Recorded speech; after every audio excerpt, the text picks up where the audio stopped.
श्रीगुरुभ्यो नमः।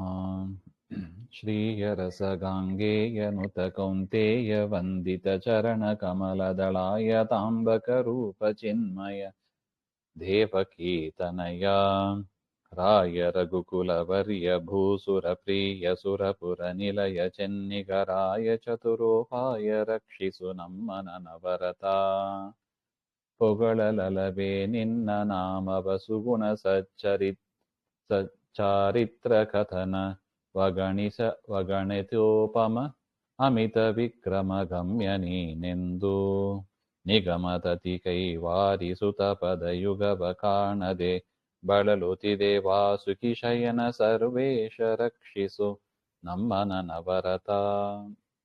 ಸ್ವಾಮಿ ಶ್ರೀಹರಿ, ನಿನ್ನ ನಾಮವನ್ನ ಹೇಳಲು ಸಾಧ್ಯವೇ?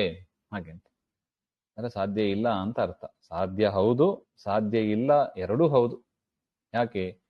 ಒಂದೊಂದು ನಾಮವೂ ಕೂಡ ದೇವರ ಒಂದೊಂದು ಗುಣಗಳನ್ನ ಹೇಳ್ತಾ ಇದೆ. ಎಷ್ಟು ಶಬ್ದಗಳಿದೆ, ಎಷ್ಟು ನಾಮಗಳು ಇದೆ? ಅನಂತ ನಾಮಗಳು. ಅಂದ್ರೆ ಏನರ್ಥ? ಅನಂತ ಗುಣಗಳು. ನೀನು ಅನಂತ ಗುಣಗಳಿಂದ ಪೂರ್ಣನಾದವ, ಸಚ್ಚರಿತ್ರನು, ಉತ್ತಮ ಮಹಿಮೆ ಉಳ್ಳವನು. ಹಾಗಿರುವಾಗ ನಿನ್ನ ನಾಮವನ್ನ ನಾವು 1, 2, 4, 100, 1000ನೋ ವಿಷ್ಣು ಸಹಸ್ರನಾಮದಲ್ಲಿ ತೆಗೆದುಕೊಂಡ್ರೆ 1000 ನಾಮ ಹೇಳ್ಬಹುದೋ ಏನೋ. ಎಷ್ಟೊಂದು ದೇವರ ನಾಮ ಹೇಳಲಿಕ್ಕಾಗ್ತದೆ ಹಾಗೆ ಅಂತ. ಆ ತರ ಉತ್ತಮ ಮಹಿಮೆ ಉಳ್ಳವ ಪರಮಾತ್ಮ ಅಂತ ಸ್ವಾಮಿ ನೀನು. ಗಣನೆಗೆ ನಿಲುಕದವ ದೇವರು ಇಷ್ಟೇ ಹಾಗೆ ಅಂತ ನಾವು ತೀರ್ಮಾನ ಮಾಡಿದ್ರೆ ದೇವರು ಹೇಳ್ತಾನೆ, ನೀವು ನನ್ನನ್ನು ಸರಿಯಾಗಿ ತಿಳ್ಕೊಂಡಿಲ್ಲ ಹಾಗೆ ಅಂತ. ಅದರಿಂದ ದೇವರು ಇಷ್ಟು ಅಂತ ನಾವು ತಿಳ್ಕೊಂಡಿದ್ದೀವಿ, ಆದ್ರೆ ಅಷ್ಟೇ ದೇವರಲ್ಲ, ದೇವರು ಪೂರ್ಣ ಅನಂತ ಹಾಗೆ ಅಂತ ತಿಳ್ಕೊಂಡಿದ್ರೆ ದೇವರು ಫುಲ್ ಮಾರ್ಕ್ಸ್ ಕೊಡ್ತಾನೆ ಅವರಿಗೆ. ಸರಿಯಾಗಿ ತಿಳ್ಕೊಂಡಿದ್ದೀರಿ ನೀವು ಹಾಗೆ ಅಂತ. ಉಪಮೆ ಇಲ್ಲದವ ಸ್ವಾಮಿ, ಅಪರಿಮಿತವಾದ ವಿಕ್ರಮಶಾಲಿ, ಭಕ್ತಿಗೆ ಗಮ್ಯನಾದವ. ಹೀಗೆ ಈ ಪರಮಾತ್ಮನನ್ನ ವರ್ಣಿಸುತ್ತಾ ವೇದಗಳ ರಾಶಿ ನಿನ್ನ 2 ಪಾದಗಳನ್ನು ಸಹ ಪೂರ್ಣವಾಗಿ ತಿಳಿಯಲಾಗದೆ. ಎಷ್ಟು ವೇದಗಳನ್ನು ಓದಿದ್ರೂ ಕೂಡ ದೇವರ ಪಾದದ ಮಹಿಮೆಯನ್ನೇ ತಿಳಿಲಿಕ್ಕಾಗೋದಿಲ್ಲ. ಪಾದದ ಉಗುರಿನ ತುದಿಯಲ್ಲಿ ಇರುವ ಗುಣಗಳನ್ನ ತಿಳ್ಕೊಳ್ಳಿಕ್ಕಾಗೋದಿಲ್ಲ. ಹಾಗಿರುವಾಗ ದೇವರನ್ನ ನಾವು ತಿಳ್ಕೊಂಡಿದ್ದೀವಿ ಹಾಗೆ ಎಂಬುದು ಅದು ಶುದ್ಧ ಆಭಾಸ ಅಷ್ಟೇ. ಬಳಲುತ್ತಿದೆ ವೇದಗಳ ಪಾಡು ಹೀಗಿದೆ. ಎಷ್ಟು ಅನಂತ ವೇದರಾಶಿಗಳು ಪರಮಾತ್ಮನ ಗುಣಗಳನ್ನ ತಿಳಿಸ್ಲಿಕ್ಕಾಗದೆ ಅದು ಬಳಲುತ್ತಿದೆ. ವಾಸುಕಿ ಶಯನ ಸ್ವಾಮಿ, ಸಕಲರಿಗೂ ಈಶನಾದವ ನೀನು ಶ್ರೀಹರಿ, ನೀನು ನಮ್ಮನ್ನ ಅನವರತ ರಕ್ಷಿಸು ಹಾಗೆ ಅಂತ.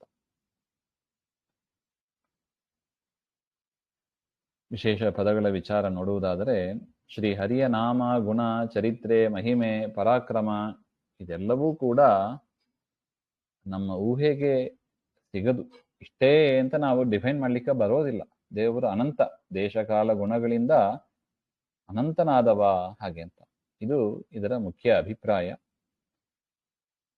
ಅದರಿಂದ ಪೂರ್ತಿ ತಿಳ್ಕೊಳ್ಳಿ, ಹೆಂಗಾದ್ರೂ ತಿಳ್ಕೊಳ್ಳಿಕ್ಕಾಗೋದಿಲ್ಲ. ಅದರಿಂದ ಯಾಕೆ ಸುಮ್ಮನೆ ಟೈಮ್ ವೇಸ್ಟ್ ಮಾಡಬೇಕು, ಇನ್ನೇನಾದ್ರು ಕೆಲಸ ಮಾಡೋಣ ಅಂತ ಹೋಗೋದಲ್ಲ.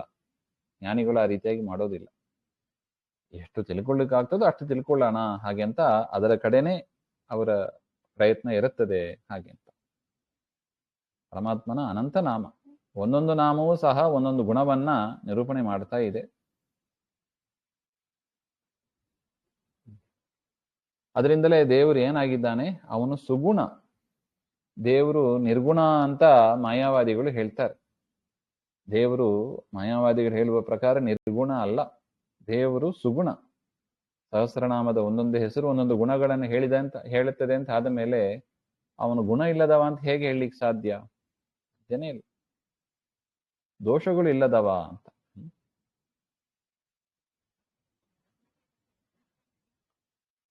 ಪರಮಾತ್ಮನ ಚರಿತ್ರೆ ಸಚ್ಚಾರಿತ್ರ್ಯ. ಹರಿಕಥೆ ಅದು ಲೋಕವನ್ನ ಪಾವನ ಮಾಡತಕ್ಕದ್ದು. ಪರಮಾತ್ಮನ ಪಾದ ಸ್ಪರ್ಶವಾದ ಗಂಗೆ 3 ಲೋಕವನ್ನ ಪವಿತ್ರ ಮಾಡ್ತಾಳೆ ಅಂತ ಆದ ಮೇಲೆ ಪರಮಾತ್ಮನ ಕಥೆ ಅದು ಜನರನ್ನ ಪವಿತ್ರ ಮಾಡ್ತದೆ ಅಂತ ಇನ್ನೇನು ಹೇಳೋದು. ಕಥನ ಅಂದ್ರೆ ಮಹಿಮೆ ಅಂತ ಅರ್ಥ. ಸತ್ಕಥ ಹಾಗೆಂದ್ರೆ ಉತ್ತಮವಾದ ಮಹಿಮೆಗಳು ಉಳ್ಳವ ಪರಮಾತ್ಮ ಹಾಗೆಂತ. ಅಗಣಿತ ಹಾಗೆಂದ್ರೆ ಎಣಿಸಲಕ್ಕಾಗದವ ಅಂತ ಅರ್ಥ. ಎಣಿಕೆಗೆ ಮೀರಿದವ ಅನಂತ ಅಂತ ಒಟ್ಟ ಅಭಿಪ್ರಾಯ. ಉಪಮೆ ಅಂದ್ರೆ ಹೋಲಿಕೆ. ದೇವರಿಗೆ ಅನುಪಮ ಅಂದ್ರೆ ದೇವರಿಗೆ ಹೋಲಿಸ್ಲಿಕ್ಕೆ ಬರೋದಿಲ್ಲ ಹಾಗೆ ಅಂತ. ದೇವರಿಗೆ ಸರಿಸಾಟಿಯಾದವರು ದೇವರೇ ಅಷ್ಟೇ. ರಾಮ ಯಾರಂತೆ ಯುದ್ಧ ಮಾಡಿದ? ಕೃಷ್ಣನಂತೆ ಯುದ್ಧ ಮಾಡಿದ ಅಷ್ಟೇ. ಕೃಷ್ಣ ಹೇಗೆ ಯುದ್ಧ ಮಾಡಿದ? ರಾಮನಂತೆ ಯುದ್ಧ ಮಾಡಿದ. ಇಷ್ಟೇ ಹೇಳ್ಬಹುದು ಹೋಲಿಕೆ ಅಂದ್ರೆ. ದೇವರ ರೂಪಗಳನ್ನೇ ಹೇಳ್ಬಹುದೇ ಹೊರತು ಸುಮಧ್ವ ವಿಜಯದಲ್ಲಿ ಹೇಳ್ತಾರೆ, ವೇದವ್ಯಾಸರ ಪಾದವನ್ನ ವರ್ಣನೆ ಮಾಡುವಾಗ ಬಲಕಾಲ್ ಹೇಗಿತ್ತು, ದೇವರ ಬಲಕಾಲ್ ಹೇಗಿದೆ ಅಂದ್ರೆ ಎಡಕಾಲ್ ಇದ್ದಂಗಿದೆ. ಎಡಕಾಲ್ ಹೇಗಿದೆ, ಬಲಕಾಲ್, ಇಷ್ಟೇ ಹೇಳಬಹುದು ಹೊರತು ಇನ್ನು ದೇವರಿಗೆ ಉಪಮ ಅನುಪಮ ಅವನು ಹಾಗೆ ಅಂತ. ಅಮಿತ ವಿಕ್ರಮ ಹಾಗೆ ಅಂತ. ಅಪರಿಮಿತವಾದ ವಿಶಿಷ್ಟವಾದ ಕ್ರಮ ಅಂದ್ರೆ ಪಾದ ಹೆಜ್ಜೆ ಉಳ್ಳವ ಅಂತ ಅರ್ಥ. ಹರಿಗಮ್ಯ, ದೇಶಕಾಲ ಗುಣದಿಂದ ಅನಂತನಾಗಿದ್ದರೂ ಕೂಡ ಪರಮಾತ್ಮ ಅವನು ತಿಳಿಯಲು ಯೋಗ್ಯನಾಗಿದ್ದಾನೆ. ಶಾಸ್ತ್ರಗಳ ಮೂಲಕ ತಿಳಿಯಲು ಯೋಗ್ಯನಾಗಿದ್ದಾನೆ. ಆಚಾರ್ಯರು ತಿಳಿಸ್ತಾರೆ, ಜ್ಞೇಯಂ ಗಮ್ಯಂ ಗುರುಂಶ್ಚಾಪಿ ನತ್ವಾ ಸೂತ್ರಾರ್ಥ ಉಚ್ಯತೆ ಅಂತ ಬ್ರಹ್ಮಸೂತ್ರಕ್ಕೆ ಮಂಗಳವನ್ನ ಬರೆಯುವಾಗ ದೇವರು ಗಮ್ಯ ಅಂತ ಹೇಳ್ತಾರೆ ನೋಡಿ. ಬೇರೆ ಮತಾಚಾರ್ಯರು ದೇವರು ಗಮ್ಯ ಅಲ್ಲ ಅಂತ ಹೇಳಿದವರು ಇದ್ದಾರೆ. ಆದರೆ ಆಚಾರ್ಯರು ತಿಳಿಸಿಕೊಟ್ರು ದೇವರು ಗಮ್ಯ, ಜ್ಞಾನಗಮ್ಯ ಅಂತ ಸಹಸ್ರನಾಮದಲ್ಲೂ ಇದೆ ನೋಡಿ. ಜ್ಞಾನಗಮ್ಯ ಪುರಾತನಃ ಹಾಗೆ ಅಂತ.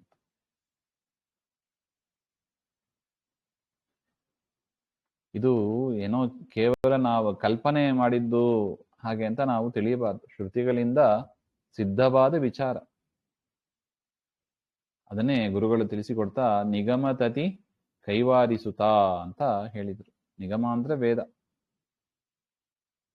ವೇದಾ ಹ್ಯೇವೈನಂ ವೇದಯಂತಿ ತಸ್ಮಾದಾಹು ವೇದಾಹ ಐತಿ. ವೇದವನ್ನ ವೇದ ಅಂತ ಯಾಕೆ ಕರೀತಾರೆ? ವೇದಯತೆ, ದೇವರನ್ನು ತಿಳಿಸಿಕೊಡುತ್ತದೆ, ಅದರಿಂದ ಅವುಗಳನ್ನ ವೇದ ಅಂತ ಹೇಳ್ತಾರೆ. ನಿಗಮ ತತಿ, ತತಿ ಅಂದ್ರೆ ಗುಂಪು ಅಂತ ಅರ್ಥ. ವೇದಗಳ ಗುಂಪು ಅಂತ ಅರ್ಥ.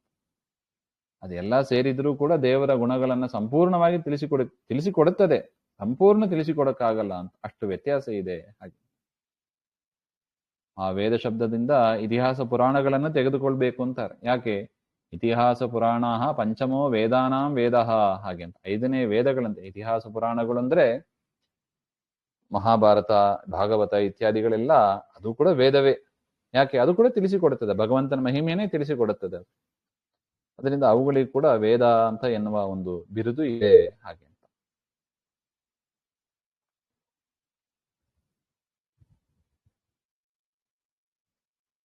ಇಷ್ಟೆಲ್ಲ ಸೇರಿದ್ರು ಕೂಡ ದೇವರನ್ನ ಸಂಪೂರ್ಣ ತಿಳಿಸಿಕೊಡ್ಲಿಕ್ಕೆ ಆಗೋದಿಲ್ಲ. ವೇದಗಳು ಅಂದ್ರೆ ಇತಿಹಾಸ ಪುರಾಣಗಳನ್ನ ಸೇರಿಸಿದ್ರೂ ಕೂಡ ಸಂಪೂರ್ಣವಾಗಿ ತಿಳಿಲಿಕ್ಕೆ ಆಗದವ. ಅಂದ್ರೆ ದೇವರ ಗುಣಗಳು ಎಷ್ಟು ಇರಬೇಕು ನೋಡಿ. ಇನ್ನೇ ಹೇಳಿದ್ರು ಊಹಾತೀತ ಅಂತ. ವೇದಗಳು ಬಳಲುತ್ತಿದೆ ಅಂದ್ರೆ ಏನರ್ಥ? ವೇದಗಳು ಎಷ್ಟೇ ಬಗೆಯಲ್ಲಿ ವರ್ಣಿಸಿದರೂ ಕೂಡ ಹರಿಯ ಮಹಿಮೆ ಸ್ವಲ್ಪವೂ ಕೂಡ ವರ್ಣಿತವಾದಂತೆ ಆಗದು. ಅಷ್ಟು ಶಬ್ದಗಳಿಂದ ಹೇಳಿದರೂ ಕೂಡ ಒಂಚೂರು ಮಹಿಮೆ ಹೇಳಿದಂಗ ಆಯ್ತಂತ ಅಷ್ಟೆ. ಅದರಿಂದ ಅವುಗಳು ಸೋತವು ಅಂತಾರೆ. ಅವುಗಳು ಸೋತೋಗಿ ವಾಪಸ್ ಬಂದವು. ಯಥೋ ವಾಚೋ ನಿವರ್ತಂತೆ ಅಪ್ರಾಪ್ಯ ಮನಸಾ ಸಹ. ದೇವರನ್ನ ಸಂಪೂರ್ಣವಾಗಿ ವರ್ಣನೆ ಮಾಡಿ ಮುಗಿಸ್ತೀವಿ ಎಂಬುದು ಸಾಧ್ಯನೇ ಇಲ್ಲ ಅಂತಾರೆ. ಇನ್ನು ವಾಸುಕಿ ಶಯನ ಹಾಗೆಂದ್ರೆ ನಾಗರಾಜ ವಾಸುಕಿಯ ಮೇಲೆ ಪವಡಿಸಿದವ ಅಂತ ಅರ್ಥ. ಶೇಷಶಾಹಿ ಅಂತ ಅರ್ಥ.